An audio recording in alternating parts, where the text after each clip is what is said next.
শেখ হাসিনা প্রতিষ্ঠিত মাফিয়াতন্ত্রের পতন এবং তার ভারতে পালিয়ে যাওয়াকে একটা মিলিটারি কুর কারণে হয়েছে কিনা এই আলাপটা উঠছে কোনো কোনো দিকে, বা অ্যাটলিস্ট ওঠানোর চেষ্টা করা হচ্ছে। এবং আমাদেরও এই বিষয়ে আসলে কিছুটা কথা বলা দরকার। দিন দুই তিনেক আগে আমি একটা জার্মান পত্রিকার সাথে দীর্ঘ ইন্টারভিউ হলো। সেই ইন্টারভিউতে আমাকে বেশ কয়েকটা প্রশ্ন, এটা কু কিনা সেটা জিজ্ঞেস করা হয়েছে। আমেরিকান আরেকটা পত্রিকার সাথেও আমাকে একই প্রশ্ন জিজ্ঞেস করা হয়েছে। আমেরিকান পত্রিকাটার নাম আমরা অনেকে জানি, ওয়াল স্ট্রিট জার্নাল। একই প্রশ্ন করা হয়েছে যে এটা কু কিনা। তার মানে বাংলাদেশে এই যে চেঞ্জ হলো, এটাকে একটা মিলিটারি কু হিসাবে চালিয়ে দেওয়ার চেষ্টা বিভিন্ন দিক থেকে হচ্ছে। আমাদের একটা সর্বসাধারণের অংশগ্রহণের গণ অভ্যুত্থানকে কু হিসাবে ট্যাগ করার মতো ভয়ঙ্কর কিছু হতে পারে না। এর মধ্যে কিছু পরিচিত মানুষজনও এই কাজটা করার চেষ্টা করেছে ইন্টারন্যাশনালি। আমরা হয়তো ব্রহ্মচেলানিকে চিনতে পারি, যারা রেগুলারলি একটু জিওপলিটিক্যাল ইস্যুস নিয়ে ঘাটাঘাটি করি, পড়তে চাই। প্রজেক্ট সিন্ডিকেটে ব্রহ্মচেলানি রেগুলারলি লেখেন। উনি একটা থিঙ্ক ট্যাঙ্কে কাজ করা মানুষ এবং একজন পশ্চিমে অন্তত পরিচিত একজন জিওপলিটিক্যাল এক্সপার্ট। এই ভদ্রলোক দ্য হিল নামে একটা পোর্টালে একটা লেখা লিখেছেন। মানে অদ্ভুত, মানে এই কথাগুলো, এই আলাপগুলো, মানে আমি ব্রহ্মচেলানির লেখা আগে থেকেই ফলো করেছি এবং আমি দেখলাম এই ভদ্রলোকের লেখার ঢং হচ্ছে ভারতের স্বার্থে সারা পৃথিবীকে তার সাথে অ্যালাইন্ড হতে হবে। মানে আমার মনে পড়ে যখন রাশিয়া ইউক্রেনকে আগ্রাসন চালিয়েছিল, তখন ভারত যা যা করছে প্রত্যেকটা ঠিক, এবং ওয়েস্টের উচিত ভারত যা করছে সেটা মেনে নেয়া। এই ছিল তার লেখার টোন, সব ক্ষেত্রে তাই। যাই হোক, এখানে আ কোয়ায়েট মিলিটারি কু ইন বাংলাদেশ এরকম একটা লেখা লিখেছেন উনি। সেখানে উনি যা যা বলতে চাইছেন সেটা হলো শেখ হাসিনার পতন নিশ্চিতভাবেই একটা কুয়ের মাধ্যমে হয়েছে। এটার বাইরে একটা মোটা দাগের, তার ভাষ্য মতে, আপরাইজিং এর মতো দেখানোর চেষ্টা আছে, কিন্তু এটা আদতে মিলিটারি কু। এবং খুব অদ্ভুত ব্যাপার হচ্ছে, শেখ হাসিনা যে পালিয়ে যেতে হয়েছে সেটাকেও তিনি দেখানোর চেষ্টা করছেন এটাও পরিকল্পিত। মানে মিলিটারি দেশে থাকলে তাকে হত্যা করা হয়ে যেতে পারে, বা তাকে জেলে যেতে হতে পারে। তার মতো মানুষকে জেলে নেওয়াও নাকি রিস্কি, তাই তাকে পালিয়ে যেতে দেওয়া হয়েছে। এই প্রসঙ্গে চেলানিকে আমরা বলতেই পারি, আপনি একটু ভারতকে বলেন শেখ হাসিনাকে ফেরত পাঠাক, আমরা একটু গ্রেফতার করে বিচার টিচার করি। যাই হোক, উনি বলছেন এরকম সবকিছু নাকি পরিকল্পিত প্লট। সামনে যে অভ্যুত্থান হয়েছে এটা আসলে নাটক। এখানে সামনে হার্ডলাইন ইসলামিস্টরা ছিল মুভমেন্টে। মানে আমরা খেয়াল করি বয়ান, আমি কলামটা দিয়ে দেব মন্তব্যে, আমি স্ট্রংলি সাজেস্ট করবো এটা একটু পড়বেন। এবং ভেতরে পেছনে আসলে মিলিটারি ছিল। মানে উনি বলতে বলতে বলতে বলতে বাংলাদেশের পরিস্থিতি বোঝাতে একসময় মুজিব হত্যার কথা আনেন সপরিবারে, এবং এরপর তার মৃত্যুর পর থেকে যা যা ঘটেছে তার জন্য বাংলাদেশে গণতন্ত্র তার শেকড় খুঁজে পায়নি ধরনের কথাবার্তা বলছে। খুব মজার ব্যাপার যে বাংলাদেশের গণতন্ত্র মুজিবের হাত ধরে শেষ হয়েছিল একেবারে কাগজে কলমে সংবিধান সংশোধনের মাধ্যমে, আমরা জানি। কিন্তু চেলানিরা আওয়ামী লীগের বয়ান মনে হবে আমাদের কাছে, বিশ্বের কাছে সেল করার চেষ্টা করছেন। বাংলাদেশের মিলিটারি সাইজ নিয়ে প্রশ্ন করছেন যে বাংলাদেশের তেমন কোনো মেজর কোনো শত্রু এই অঞ্চলে নাই, তারপরে 2 লাখের মতো সোলজারের মিলিটারি কেন বাংলাদেশের, এবং সেই জন্য তারা বলছেন যে তারা বাইরে চেতে রাদার ভেতরের বিষয়ে তারা অনেক বেশি নাক গলাতে চায়। এখানে ওয়াকারুজ্জামানকে দেয়া, এবং ওয়াকারুজ্জামানই নাকি আমাদের এখানকার শেষ পর্যন্ত যা যা হয়েছে সবকিছু তার নেতৃত্বে হয়েছে, এবং এর সাথে বাইরের ইনভলভমেন্ট আছে ইত্যাদি ইত্যাদি বলছে। এই হলো চেলানির মোটা দাগের কথা। আমি আরেকজন লেখকের একটা লেখা একটু দৃষ্টিতে আনতে চাই। উনি আরো অনেক বেশি বিখ্যাত গ্লোবালি, জেফ্রি স্যাক্স, আমরা ওনাকে চিনি। এই ভদ্রলোক ইকোনমিস্ট, এই ভদ্রলোক জিওপলিটিক্যাল ইস্যুস নিয়ে লেখেন, অনেক গুরুত্বপূর্ণ পলিসি নিয়ে। এখনো তার অডিয়েন্স আছে, যদিও গত কয়েক বছরে তার মতামত আমি ব্যক্তিগতভাবে এন্ডোর্স করি না। কিন্তু এখানে উনি লিখছেন এরকম headline: accusations of US regime change operations in Pakistan and Bangladesh warrant UN attention. এই ভদ্রলোক যেটা করার চেষ্টা করেছেন, পাকিস্তানে ইমরান খান যে আউটস্টেড হয়েছেন সেটার সাথে ডোনাল্ড লুকে জড়িয়ে ইনভলভ করিয়ে কথা বলার চেষ্টা করেছেন, বাংলাদেশকে এনেছেন।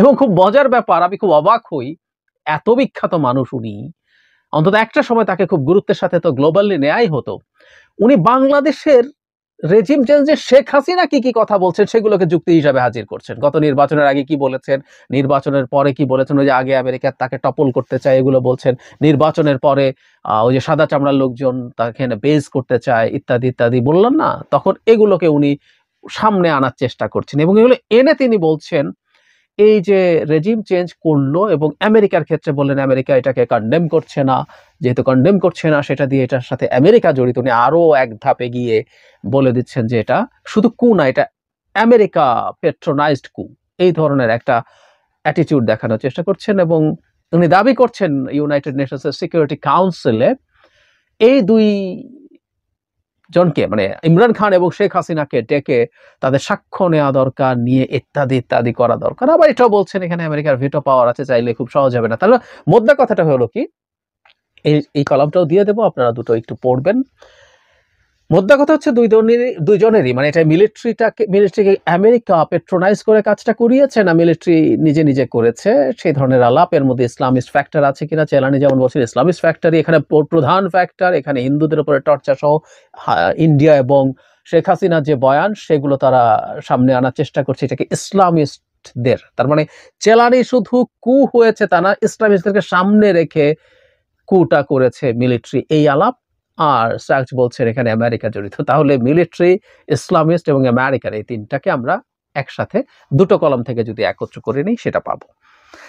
খুব বেশি অ্যানালাইজ এগুলোর করছি, কিন্তু এই প্রশ্নটার জবাব দিতে চাই আমরা, সেটা হচ্ছে এটা একটা মিলিটারি কু কিনা, এই আলাপটা জরুরি। আমরা খেয়াল করি মিলিটারির রোল কি ছিল। মিলিটারি রোল ছিল আমাদের এই মুভমেন্টে খুবই গুরুত্বপূর্ণ রোলও বলবো, কিন্তু সেটা কি কু?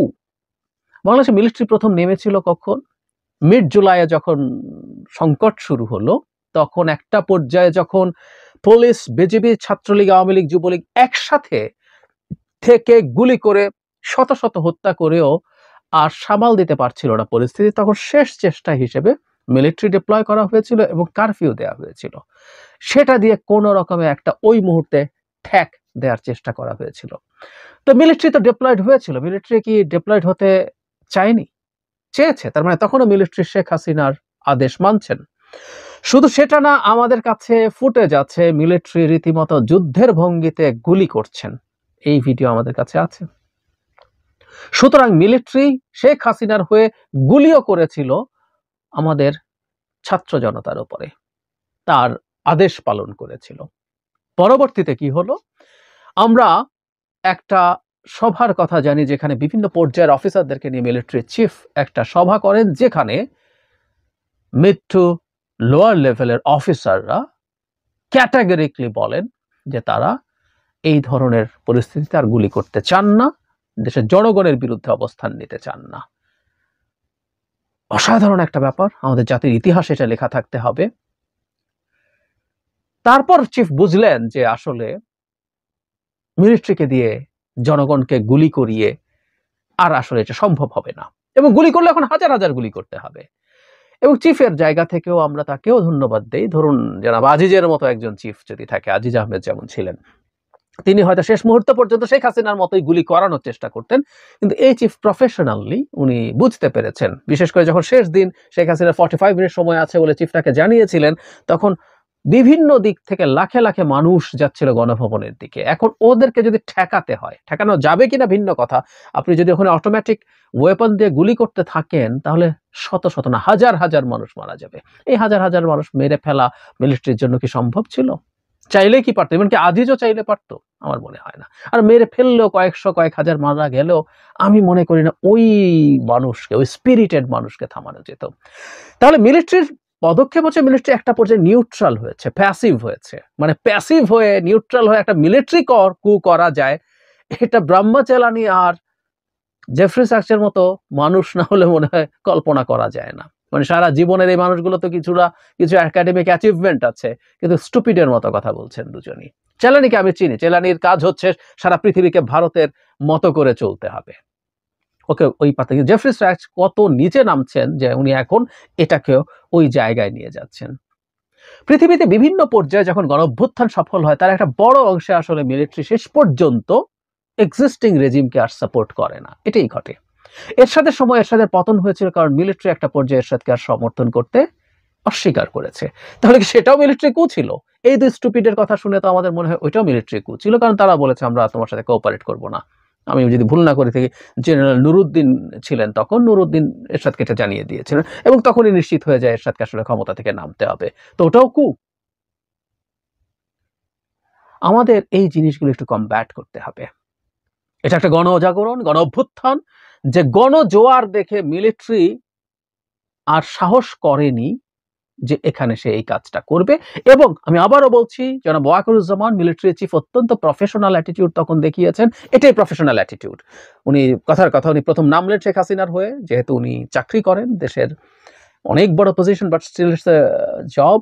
আপনি আপনার অর্ডার শুনতে হবে। উনি নেমেছিলেনও, যদিও একটা গুলি করাও মিলিটারির উচিত হয়েছিল বলে আমি মনে করি না, কিন্তু খুব দ্রুত তারা তাদের পরিস্থিতির সাথে অ্যাডজাস্ট করে যে ডিসিশন নিয়েছেন, এটাও প্রফেশনাল ডিসিশন আমি মনে করি। এই ডিসঅবে করা, শেখ হাসিনার অর্ডার ডিসঅবে করাটাও প্রফেশনাল ডিসিশন ছিল, এর বেশি কিছু না। সুতরাং এটা একটা গণ অভ্যুত্থান। মৃতের সংখ্যা আমরা এখন পর্যন্ত ট্রেস করতে পারছি প্রায় 900। এই সংখ্যাটা 2000 3000 কুড বি এনিথিং। হাজার হাজার মানুষ আহত হয়েছে, শত শত মানুষ অন্ধ হয়েছে, নিখোঁজ আছে হাজার হাজার। আমরা আসলে এখনো জানি না কি ভয়ঙ্কর মূল্য দিতে হয়েছে। এই মূল্য দেওয়ার পরও মিলিটারির যে রোল দেখা যাচ্ছে, সাইলেন্ট কু বা এই ধরনের আলাপ যারা আনছেন, এদের মধ্যে শয়তানি আছে। আমি মনে করি এই আলাপটা আনার চেষ্টা করা হচ্ছে যাতে সরকারের উপরে চাপ তৈরি করা যায়। যেমন স্যাক্স লিখছেন যে একটা এখানে কু হয়ে গেল, কিন্তু আমেরিকা স্টেপ নেবে না। আমেরিকা স্টেপ নেবে কেন? ইটস নট এ কু। মানে এটা যদি গণ অভ্যুত্থান না হয়, পৃথিবীতে তাহলে আর কোনোদিন গণ অভ্যুত্থান হয় নাই। একটা সোসাইটির প্রতিটা শ্রেণী পেশার মানুষ, মানে আমাদের এলিটরাও নেমে গিয়েছিলেন মাঠে, এলিটরাও পার্টিসিপেট করেছেন। Middle class, higher middle class, lower middle class, poor people, students, প্রত্যেকে, প্রত্যেক পেশার মানুষ, প্রত্যেক জায়গার মানুষ, এইরকম সব মানুষের এইরকম অংশগ্রহণের তো গণঅভ্যুত্থানের হিস্ট্রি খুব বেশি পাবো না আমরা। নেই তা বলছি না, পাবো না, কিন্তু তারা এইভাবে এটাকে পোর্ট্রে করার চেষ্টা করছেন। সুতরাং আমাদের এই আক্রমণের জায়গাটা বুঝতে হবে এবং আমাদের সরকারকে এই জায়গায় সতর্ক থাকতে হবে, সতর্ক থাকতে হবে। এই চর্চাগুলোকে যারা ইন্টারন্যাশনালি তারা কমব্যাট করতে পারে, কারণ এই আলাপগুলো শুরু হয়েছে এবং এই আলাপ আজকে হোক কালকে হোক, some people will be paid even এটা করার জন্য। সুতরাং এই সতর্কতা তাদের দিক থেকে লাগবে, কারণ এটাকে ওইভাবে এস্টাবলিশ করার চেষ্টা করা গেলে, মানে আমি নিজে যখন প্রশ্ন ফেস করেছি, আমি দেখলাম যে এই প্রশ্ন কাউকে কাউকে, যেহেতু বাইরে কথাবার্তা হচ্ছে, কারো কারো মনে এই প্রশ্ন উঠছে। সুতরাং এটাকে কমব্যাট করা না গেলে আমাদের সরকার, অন্তর্বর্তী সরকার চাপে পড়বে। They must be very careful about that.